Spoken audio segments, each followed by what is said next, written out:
పలుకు తొయ్యలి భవ్య రూపము తెలుగు తల్లికి వందనం. మార్గదేశీ సమ్మిళత్ బహు ప్రక్రియాభకు వందనం. సత్కవీశ్వర కల్పనారస దివ్య జలధికి వందనం. భావనా ప్రియ హృత్సరసు విహారి హంసికి వందనం. భావనా ప్రియ హృత్సరసు విహారి హంసికి వందనం. భావనా ప్రియ హృత్సరసు విహారి హంసికి వందనం.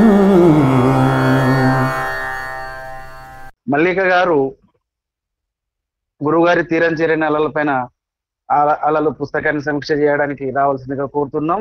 మీకు 30 నిమిషాల సమయం అండి. ఇప్పుడు 7:05 అయింది. 7:35కు మీకు. శ్రీ గురుభ్యో నమః.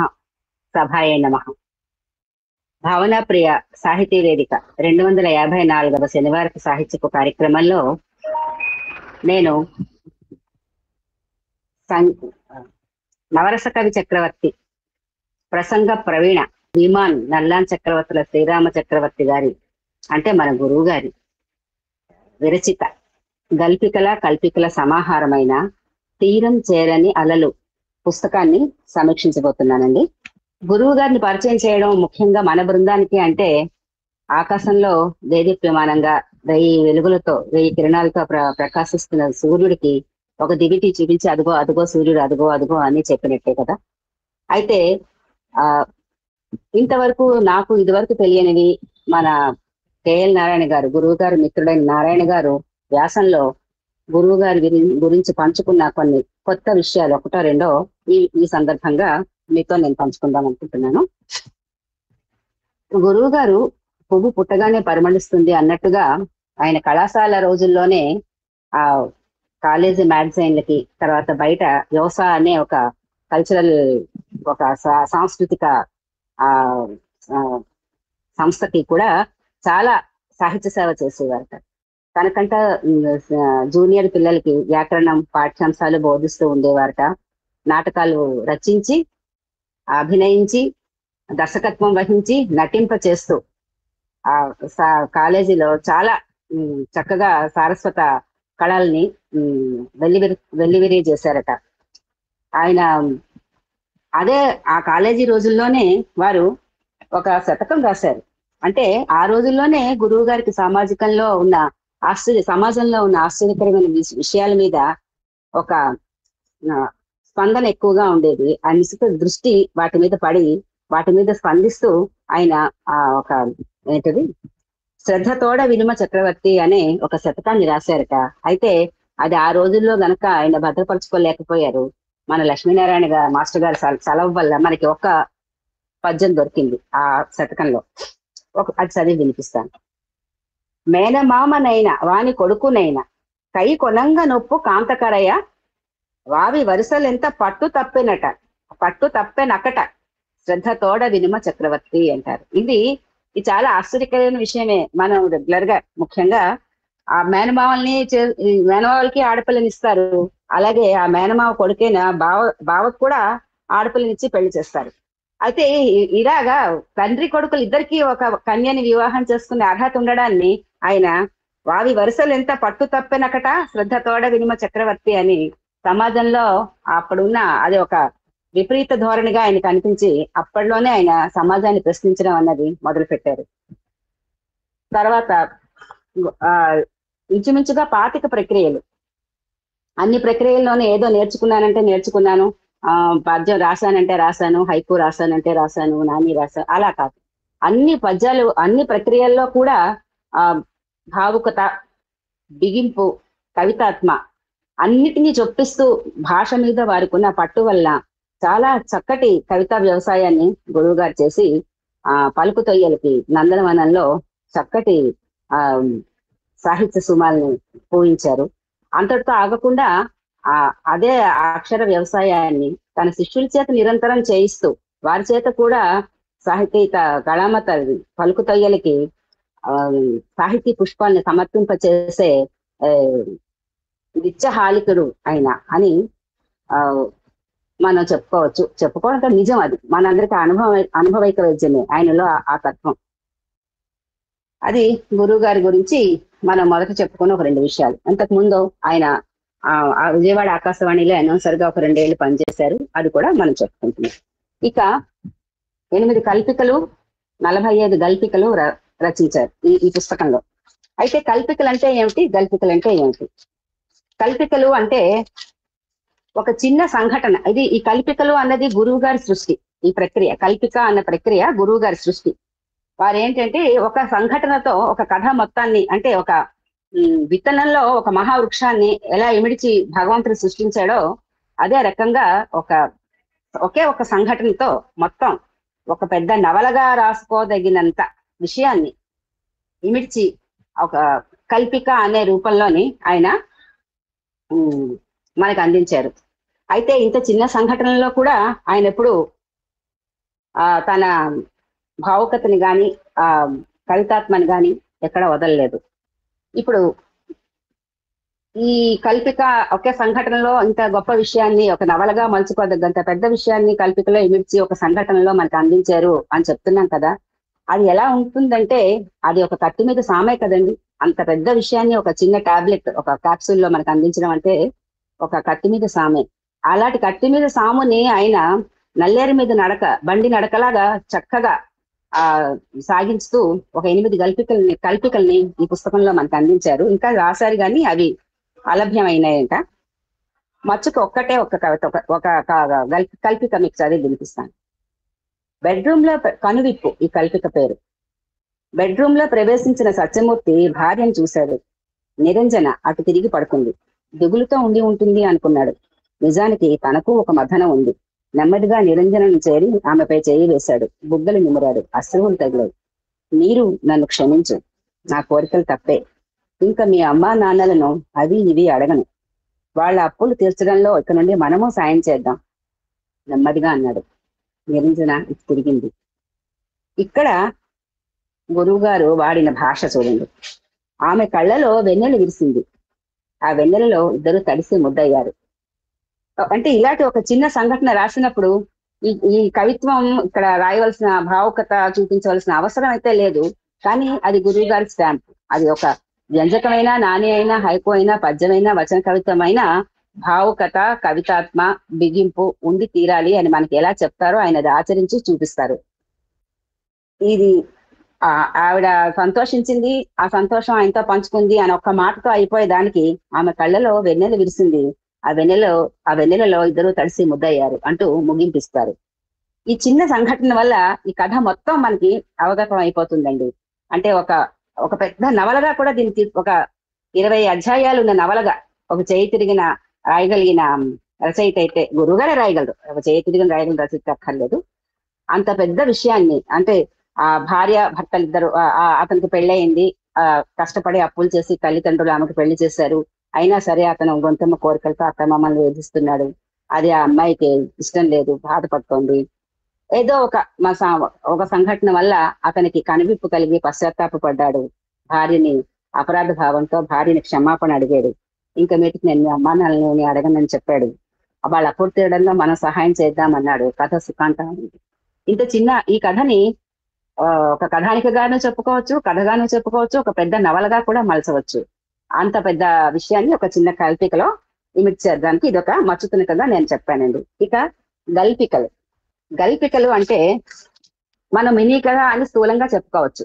అయితే మినీ కథకి గల్పికకి చాలా తేడా ఉంది. ఆ వేరు చేసే ఏమిటి అంటే హాస్యం, వ్యంగ్యం, చమత్కారం మిళాయిస్తూ సామాజిక లేదా వ్యక్తిగత అసమానతలు గాని రుగ్మతల మీద గాని ఒక వ్యంగ్యాస్త్రాన్ని ప్రయోగిస్తూ అధిక్షేపాత్మకంగాను ఆలోచనాత్మకంగాను ఉంటూ స్పష్టత, సరళత, క్లుప్తత, వాత ఇవన్నీ కలగలిపి ఒక చురక పెట్టే ఒక చిన్న కథ గల్పిక.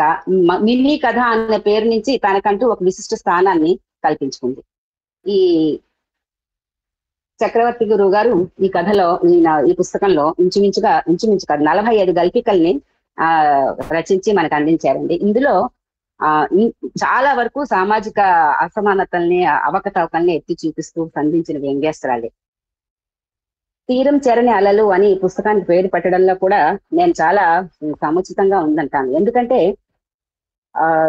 ఈ అవకతవకలన్నీ కూడా ఆయన తన హాస్య చతురతతోటి వ్యంగ్యాస్త్రాలతోటి చక్కగా ఒక సమాజం అనే నడి సముద్రంలో ఇవన్నీ ఈ ప్రశ్నలుగా మనకు సంధించి ఉప్పొంగి నడి సముద్రంలో ఉవ్వెత్తుగా ఎగిసిన అలలలాగా మన మీదకి మనకి దర్శనం చేయించారు ఈ అసమానతలను గాని ఈ సమస్యల్ని గాని. అయితే ఎప్పుడైనా సరే నడి సముద్రంలో రేగిన అలలు ఏనాడు తీరం చేరవండి, అవి మళ్ళీ పడిపోయి సముద్రంలోనే కలిసిపోతాయి. ఈ గురువు గారు సంధించిన ఈ ప్రశ్నలు గాని ఈ మనకి ఎత్తి చూపించిన ఈ సమస్యలు గాని ఇప్పట్లో సమాధానం దొరికే సమస్యలు కావండి. అందువల్ల ఇవి కూడా ఉవ్వెత్తుగా లేచి మన ముందు నిలిచిన ఈ సమస్యలు కూడా ఈ సమాజం అనే సముద్రంలో తీరం చేరకుండానే కలిసిపోతున్నాయి. అందువల్ల దీనికి ఈ తీరం చేరని అలలు అనే ఒక శీర్షిక చాలా సముచితమైనదిగా నేను భావిస్తాను. సంగీత సాహిత్యాల కళలకు కాణాచి అయిన శ్రీమాన్ ఎన్సిహెచ్ కృష్ణమాచారి గారి ముద్దుబిడ్డగా వారి హాస్య చిత్రతని, అధిక్షేపణని, వ్యంగ్యాన్ని పుణికిపుచ్చుకున్న గురువు గారు తనదైన భావుకత, ఆవేశం, నిబద్ధత, స్వేచ్ఛని కూడా మిళాయించి ఈ ప్రతి గల్పికని కూడా ఇందులో చాలా రసపుష్టిగా తయారు చేసి, రసపుష్టినిచ్చి ప్రతి గల్పికకు చాలా పరిపుష్టంగా తయారు చేశారండి. ధ్వని గాని, వ్యంగ్యం గాని, చిత్రణ గాని చాలా అంటే చదివి తీరవలసినవిగా ఉంటాయన్నమాట. గల్పికలకి ఆద్యుడు కొడవటిగంటి కుటుంబరావు గారిని మనకు తెలుసు. ఆయన చందమామ బాలల పత్రికని అంటారు కానీ మనందరికీ కూడా ఇష్టమైన పత్రికకి ఆయన సంపాదకుడిగా పనిచేసిన లబ్ధ ప్రతిష్ఠుడైన రచయిత. ఆ రోజుల్లో ఆయన సృష్టించిన తెలుగులో ఈ గల్పిక అనే ప్రక్రియకు మొట్టమొదట ఆయన ఆద్యుడని చెప్తారు. ఆయన 52 వరకు గల్పికలు రాశారట. ఆయన రాసిన తర్వాత దీన్ని పెద్దగా ఎవరు పట్టించుకోలేదు. శారద అని ఒక రచయిత తిరుపతి, పరపతి అనే పాత్రలతో కొన్ని రోజులు దాన్ని ముందుకు నడిపించారు. ఇంకా తర్వాత ఈ గల్పికలు కాల అడుగున పడిపోయాయి, కాలచక్రం అడుగున పడిపోయాయి. తిరిగి కొడవటిగంటి కుటుంబరావు గారు తర్వాత ఇంచుమించుగా 7 దశాబ్దాల తర్వాత చక్రవర్తి గురువు గారు తనదైన వ్యంగ్య సరళ హాస్య చిత్రతను మిళాయిస్తూ గల్పికకు ఉన్న అన్ని లక్షణాలని ఇందాక మనం చెప్పుకున్నట్టు పరిపుష్టం చేశారు కదా. ఈ గల్పికలకి మళ్ళీ 45 వరకు ఇందులో గల్పికలు ఉన్నాయి. ఇంకా ఆయనకి కొన్ని అలభ్యమైన గల్పికలు కూడా ఉన్నాయని మనకు తెలుసు. రాసి మళ్ళీ వాటి పూర్వ ప్రతిష్టను గల్పికలకు గురువు గారు కల్పించారు. చక్కటి కొసమెరుపు, చెమక్కు ఆ గల్పికలను మరలా చదివేటట్టు, మనకు ఆశాంతం గుర్తుండిపోయేటట్టు గురువు గారు చేశారు. ఈ పుస్తకానికి ముందు మట్టలు రాసిన వారు ఎవరంటే ఆచార్య సిరికోన వ్యవస్థాపకులు ఆచార్య గండిశెట్టి లక్ష్మీనారాయణ గారు. వారు ఏమంటారంటే ఆయన ఈ గల్పికలకు చిరు కథలు, సిరి కథలు అని పేరు పెట్టుకున్నారు. ఎందుకంటే వారి సిరికోన గనక సిరి కథలు అన్నారేమో అని నాకు అనిపిస్తుంది. ఆయన ఏమంటారంటే చక్రవర్తి గారు తన చుట్టూ ఉన్న వాస్తవాలనే తన అనుభవంలోకి వచ్చిన సగటు మనుష్యుల మనస్తత్వాలనే కథలుగా మలిచి చెప్పే నేర్పు, నిజాయితీ ఉన్నవారు. ఆ చెప్పటంలో ఏ భేషజము, నేల విడిచిన కత్తి, శిల్పం, సామం ఉండవు. కథల్లో పాత్రలు ఎంత సాదాసీదా మనుషులో ఆయన కథనం తీరు కూడా అంతే సాదాసీదాగా శుచిమంతమైన భాషలో ఉంటుంది అని చెప్పారు. అలాగే పద్యం మీద చాలా పట్టు ఉన్న చక్రవర్తి గురువు గారు. ఎందుకంటే పద్యం మీద పట్టున్న వాళ్ళంటే అల్ప అక్షరంలో అనల్పార్థ రచనే పద్యం అని ఆయన నిర్వచించారు గండిశెట్టి లక్ష్మీనారాయణ గారు. అందువలన ఆ చిన్న అల్పాక్షరాల్లోని మాటల పొదుపుతో, ధ్వనితో పద్యశిల్పం నేర్పించిన గొప్ప కళని ఈ గల్పికలు వ్రాయడంలో చక్రవర్తి గారు 100కి 100 పాళ్ళు వినియోగించుకున్నారని గండిశెట్టి లక్ష్మీనారాయణ గారు అభిప్రాయపడ్డారు. ఆయన చివరిలో ఏమంటారంటే కొత్త ప్రయోగాలు కూడా ఇందులో చేశారు గురువు గారు అని చెప్తారు.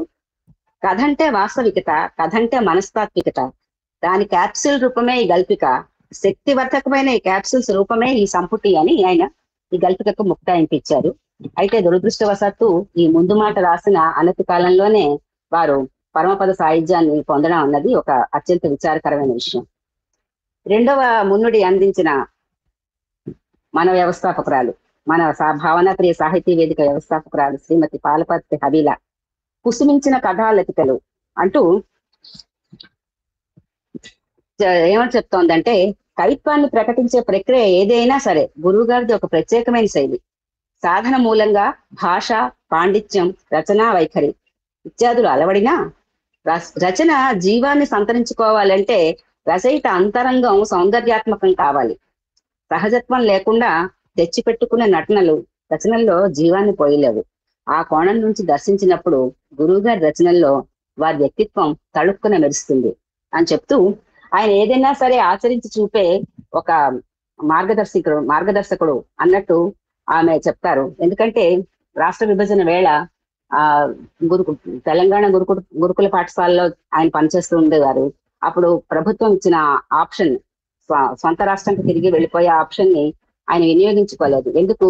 తన పిల్లలు మధ్యలో ఉండిపోతారు, వారికి అన్యాయం జరుగుతుందేమో అని ఒక భావంతో తన ఇంకొక వేరే పొరుగు ప్రాంతం వాడిగా జీవితాంతం తెలంగాణ వాడిగానే పెన్షన్ అందుకుంటూ అలాగే ఉండిపోయారు ఆయన. అది వారి వ్యక్తిత్వానికి ఒక మచ్చుతునక. అయితే ఇప్పుడు వారి వ్యక్తిత్వానికి నీడల, అదే మధ్యాహ్నపు నీడలా కాకుండా ఉదయ సంధ్యల్లో నీడలాగా అనుసరిస్తూ వారికి వెన్నుదన్నుగా ఉన్న వారి సతీమణి శ్రీమతి అనురాధను కూడా ఈ సమయంలో పాలపర్తి హబీలా గారు మనకు గుర్తు చేశారు. ఇక గురువు గారి మాట చెప్పాలంటే, ఇందాక మనం చెప్పుకున్నట్టే కల్పిక అన్నది నేను పెట్టుకున్న పేరు. ఒక చిన్న ఘట్టంలో ఉండే కథలకి నేను కల్పిక అని పేరు పెట్టుకున్నాను. ఇందులో అవి కొన్ని ఉన్నాయి అని చెప్పారు. అలాగే ఈ పుస్తకం శీర్షిక ముందు గురువు గారు తాతయ్య చెప్పని కథ అని పెట్టారట. అయితే ఆ శీర్షిక చూసి గంగిశెట్టి లక్ష్మీనారాయణ గారు, అలా వద్దు, ఇంకేదైనా మంచి శీర్షిక పెట్టండి అంటే, అప్పుడు గురువు గారు ఈ తీరం చేరని అలలు అని శీర్షికని పెడితే అది ఆయనకి నచ్చిందని గురువు గారు చెప్పుకున్నారు. తర్వాత ఇందులో ఒక కథలో ఒక శ్లోకాన్ని వాడుకున్నారు వాళ్ళ నాన్నగారిని. ఎంతటి వారు అని ఒక కథ ఉంది, గల్పిక ఉంది. ఆ గల్పికలో వారి నాన్నగారు శ్లోకాన్ని ఆయన వాడుకున్నారు. సంగీత సాహిత్య కళానిధి శ్రీమాన్ NCH కృష్ణమాచార్య గారు సంస్మరణార్థం రాసిన గల్పిక అనమాట. ఆ శ్లోకం ఒక్కసారి చదువుతాను. చంద్రం చారు కళానిధిం త్రిజగతాం నేత్రం తమో దూరగం సత్వాకం శ్రిత సౌమ్య వృత్తి వనిసం సత్సంగతిం సౌఖ్యదం అభ్యం త్వభ్యుదితం సమీక్షం జలజం గ్లానిం ప్రయాతీతి తద్ జ్ఞాతిత్వ విరోధ కారణమితి ప్రాజ్ఞైర్వి నిశ్చీయతాం అని ఒక సంస్కృత శ్లోకాన్ని అక్కడ ఉటంకించారు ఈ ఎంతటి వారు అన్న దీంట్లో. అలాగే మనకి బాగా పరిచయమైన పద్యం తెనాలి కృష్ణదేవరాయల పద్యం, స్థుతిమతి అయిన ఆంధ్రకవి దూర్జటి పలుకులకు ఏల కలిగినో అన్న దానికి వెంటనే తెనాలి రామకృష్ణుడు చెప్పిన ఒక సమాధానం మనకు చాలా పరిచితమైన, జనాలకి చాలా ప్రాచుర్యం కలిగిన పద్యం. ఆ పద్యాన్ని ఎంత చక్కగా ప్యారడీ చేశారంటే వారే, గురువు గారు తండ్రి గారే. స్తుతిమతి అయిన ఆంధ్ర కవి దూర్జటి పల్కులకేల కల్గెనో అతులిత మాధురీ మహిమ అనంగానే హా తెలిసెన్ దృఢ భక్తి సంతతార్చిత పరితృప్త శంకర కిరీటటి ఘటితామృతాంసు సంగత మధురాంతరంగ మఖకమ్రత నమ్రత ద్రాలుటంజుమి అని, ఇవన్నీ కూడా ఆసువుగా చేసిన పద్యాలండి. మంచం మీద ఉంటూ నోట మాట రాక చేత్తో రాసి ఈ కథలో ఆ కృష్ణన్ అన్న క్యారెక్టర్ ని సృష్టిస్తూ ఆ క్యారెక్టర్ ద్వారా ఆయన వారి తండ్రికి సంస్మరణగా ఈ ఎంత వారలైనా అనే కథని ఆయన అంకితమించుకున్నారు. ఇక మనం ఈ గల్పికల్ని చూసుకుంటే సో మనకి ఎలా అంటే జంతువులతోటి పక్షులతోటి పాత్రలుగా చేసుకుంటూ వాటి ద్వారా కథలు చెప్పిస్తూ మూఢులైన రాజకుమారుల్ని జ్ఞానవంతుల్ని చేసిన పంచతంత్ర స్రష్ట విష్ణు శర్మ గారు పంచతంత్ర కథలు మనకు అన్ని తెలుసు, మనం చదువుకున్నాం, విని ఉన్నాం, మనందరం బాగా ఎరిగి ఉన్న కథలు అవన్నీ. అయితే దీని ఎలగరిక్ ప్రక్రియ అని అంటారని కిందటి తిరుపతి సభల్లో ఒక మంచి వక్త చెప్పారు. అయితే ఈ మన గురువు గారు ఇంకొక అడుగు ముందుకేసి అక్షరాలని అచ్చులని పాత్రలుగా చేస్తూ ఒక సంధి గొడవ అని ఒక సంధి గ్రామాన్ని సృష్టించి ఆ సంధి గ్రామంలో ఉన్న అచ్చులన్నికి మధ్య వైరం వస్తున్నాయట. ఒకళ్ళింటికి ఒకళ్ళు వెళ్ళడానికి ఎవరిని పట్టుకుని వెళ్ళాలి, ఎవరు మాకొద్దు అని దెబ్బలాడేసుకుంటున్నారంట. దెబ్బలాడేసుకుంటూ ఉంటే ఆ వ్యాకరణం గారు అనే ఒక పెద్ద మనిషి వారందరినీ దగ్గరికి పెట్టి, ముఖ్యంగా ఉత్తుగాడితో చాలా గొడవ అయిపోతుందండి, వాడు ఎవరిని దగ్గరికి రానివ్వటం లేదు, ముఖ్యంగా ఎట్టుగాడిని అస్సలు దగ్గరికి రానివ్వటం లేదు అని గొడవ పెడితే వ్యాకరణం గారు అంటారట, అయితే సరే ఉత్తుగాడింటికి ఎప్పుడు ఎట్టుగాడు వెళ్ళొద్దు, ఉత్తుగాడింటికి ఎవరన్నా ఇంకో అచ్చులు ఏమైనా వెళ్ళదలుచుకుంటే ధృతంగాడిని తోడు తీసుకుని వెళ్ళండి అని చెప్తారు. అలాగే ఈ అచ్చులకి అన్నిటికీ కూడా సంధి పొసగే విషయంలో ఆ ధృతంగాన్ని, ఎట్టుగాడిని, ఆగమంగాన్ని, ఆదేశాల గాడిని సహాయం తీసుకుంటూ అచ్చులన్నీ కలిసిమెలిసి సంధి గ్రామంలో ఉండాలని చెప్పి ఆ రోజు తాము తీసుకున్న ఏమంటారు నిర్ణయాలన్నిటిని కూడా సంధి గ్రామంలో శాసనాలుగా చేశారట. అది వారు వాడిన నామకరణాలు చూడండి. సంధివాడ, తత్సమ గ్రామం, ఆర్చికపురం అంటూ ఉత్తుగాడు, ఎట్టుగాడు అంటూ అక్షరాల్ని ఒక మనుషుల్లాగా చేసి ఒక చక్కటి అంటే ఎలుగరి ప్రక్రియని దీన్ని కూడా అనొచ్చేమో నాకు తెలీదు, చాలా చక్కగా చెప్తారు. ఈ సంధి గొడవలో చాలా బాగుంటుంది. ధ్వని, ఆయన మాటల్లో ధ్వని చమత్కారాలు, ప్రతి కథ ముగింపులో ఇంచుమించుగా చమత్కారంగా ఉండి మనసుని కదిలించే ధ్వని ఉంటుంది, చమత్కారవంతమైన ధ్వని కూడా ఉంటుంది. అందులో ఒకటే ఎగ్జాంపుల్ ఏంటంటే రాలిన కొమ్మ అనే కథలో ఆఖరి మాట, ఆ ఏటి పూత సుందరమ్మ చూడలేకపోయింది. ఓహో చూడలేదు కాబోలు అని నాలాడి దేవతతో అనుకోకుండా కాపల బాధ కూడా తప్పింది అంటారు. సుందరమ్మకి కాపల బాధ కూడా తప్పింది, ఎందుకంటే చెట్టు కొమ్మలు విరిగిపోవడం వల్ల కాపల బాధ కూడా తప్పింది. ఓహో బాగుందిలే సుందరమ్మ ఏదో ఆ ఏడు పోగిలేదు కాబోలు చెట్టుని విరిచేశారు అనుకుంటే కాదు, దానికి ముక్తాయింపు ఎక్స్టెన్షన్ ఏముంచారు, మరుసటి ఏడు ఆమె సంవత్సరికాలు ఆ చెట్ల నీడల్లోనే జరిపారు అతని కొడుకు అనంత్. అంటే ఆ చెట్టు చనిపోయిన తర్వాత ఆమెతో ఆ చెట్టుతో ఎంతో అవినాభావ సంబంధాన్ని పెంచుకున్న సుందరమ్మ ఆ ఏడో చెట్టు పూత అంటే ఆమె చనిపోయింది, ఆమె సంవత్సరికాల అనే విషయాన్ని వాచ్యంగా ధ్వనిలో చెప్పారు. ఈ రాలిన కొమ్మ కథలో ఇంకా ఆయన ఎంత చక్కటి పదబంధాలు వేశారంటే, లంచాలు తీసుకోవడం బొత్తిగా చెట్టుకు అలవాట్లేదు, నీళ్లు పోసి శ్రద్ధ చేస్తేనే కాస్తాం అనే ధోరణి లేకపోవడం వల్ల అలా కాస్తూనే ఉంటాయి ఆ చెట్టు కాస్తూనే ఉండేదిట. సంవత్సరానికి 1500 నుంచి 2000 వరకు కాపు ఇచ్చేదట.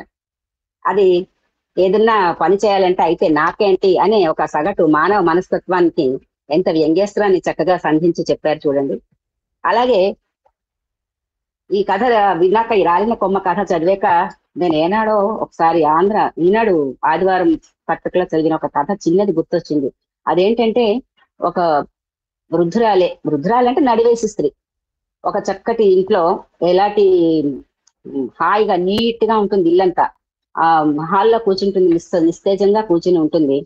అలా కూర్చుని ఆవిడ సడన్ గా గదిలోకి వెళ్తుంది. గదిలోకి వెళ్ళేటప్పటికి ఆ గదిలోంచి ఆవిడ చెవుల్లో కొన్ని జ్ఞాపకాల కేకలు వినపడుతూ ఉంటాయి. ఏరా పెద్దవాడ అలాగా మంచం మీద క్యారం బోర్డు పెట్టుకుని ఆడొద్దని చెప్పాను కదా, ఎందుకు అలా క్యారం బోర్డు ఆడుతూ మంచాన్ని పాడు చేస్తావు, దుప్పటంతా ఇప్పుడు నేను సర్దుకోవాలి అని కసురుతూ, అబ్బాబ్బా ఈ పిల్లలతో నేను చచ్చిపోతున్నాను, ఈ చిన్నోడు సరిగా ఉండడు కదా అనుకుంటూ హాల్లోకి వచ్చేటప్పటికి సోఫాల కింద సాక్సులు, బూట్లు, టీపాయ్ మీద లంచ్ బాక్సులు అవన్నీ వాళ్ళని హెచ్చరిస్తూ దెబ్బలాడుతూ అవన్నీ సర్దుకుంటూ అలా ఇల్లంతా గిల్గిచ్చక ఇలా రోజు తిరుగుతూ ఆ పిల్లల్ని ఒక అదుపులో పెట్టుకుంటూ వాళ్ళకి సేవలు చేసుకుంటూ వాళ్ళని విసుక్కుంటూ వాళ్ళని పెంచి పెద్ద చేసిన ఆ తల్లి పెద్దయ్యాక ఎవరి పొట్ట చేత పట్టుకొని వివాహం అయిన తర్వాత ఎక్కడ వాళ్ళు అక్కడికి వెళ్ళిపోయాక ఆ ఇంట్లో అప్పుడు నలిగిన బెడ్షీట్ ఉండదు, పాడైపోయిన కుర్చీ ఉండదు, ఎక్కడ వస్తువులు అక్కడే నిస్తేజంగా చలనం లేనట్టుగా పడి ఉండడం ఆ తల్లి తట్టుకోలేకపోతుంది అనమాట. ఇక్కడ ఈ సుందరమ్మ గారు చెట్టు కొమ్మలు కొట్టించేసిన తర్వాత ఆవిడ పరిస్థితి అదేనేమో అని నాకు అనిపిస్తుంది. ఎందుకంటే తను పెంచుకున్న చెట్టు, ఆ చెట్టుతో తనకున్న అవినాభావ సంబంధం ఒక పిల్లల్ని పెంచుకున్నట్టే ఉంటుంది.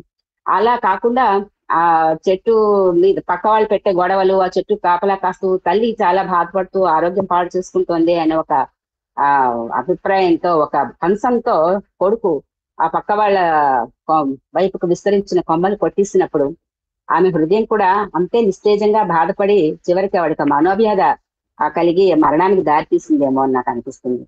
ఇదే కథలో ఒక సామాజిక చిత్రీకరణ కూడా ఎంత నిశితంగా పరిశీలించకపోతే ఆ కవి చేసుంటారు.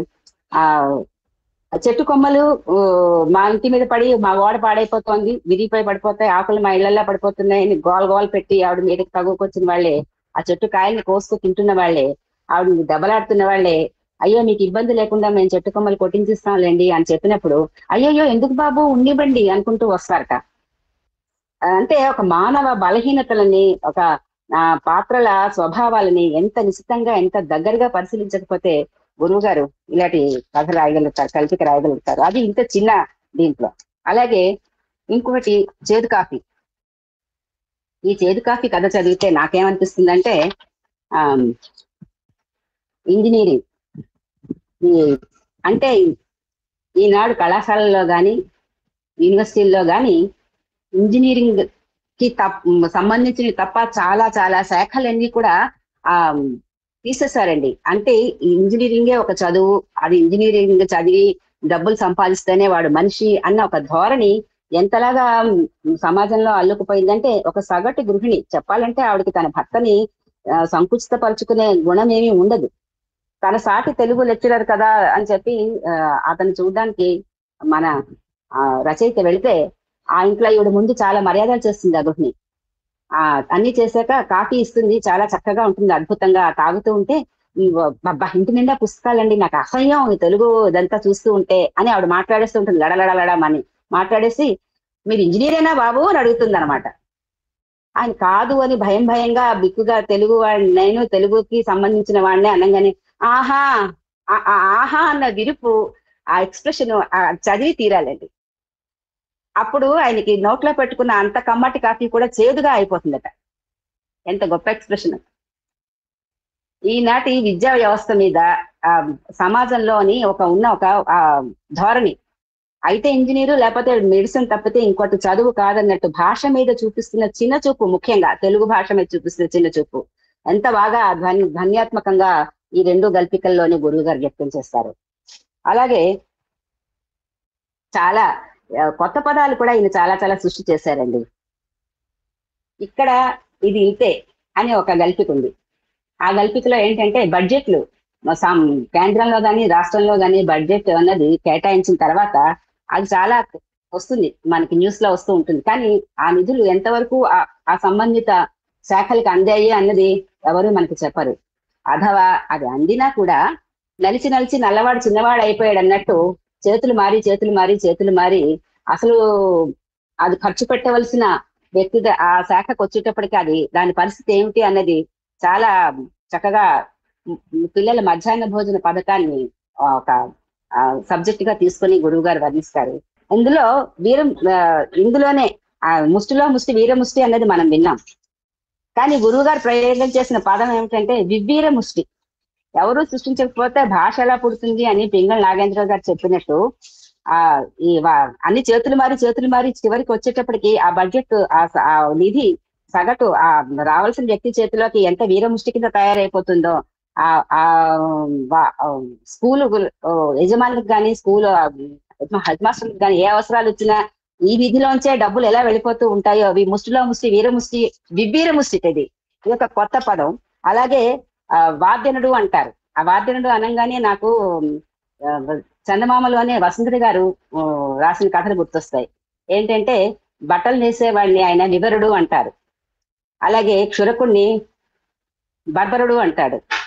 అలాగే బట్టలు ఉతికేవాడిని వషరుడు అంటారు. అంటే ఒక ఇంగ్లీష్ పదాలు వాషర్, బార్బర్, వీవర్ అనే పదాలు తెలుగు సేతల్లాగా. అలాగా గురువు గారు ఇక్కడ కూడా కొత్త కొత్త పదాలని సృష్టించారు.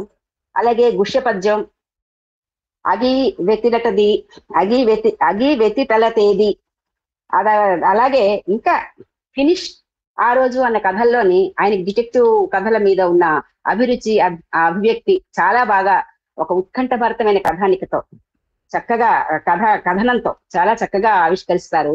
సమయాభావం వల్ల నేను ఇంకా సమయం అయిపోయిందండి, ఉందా?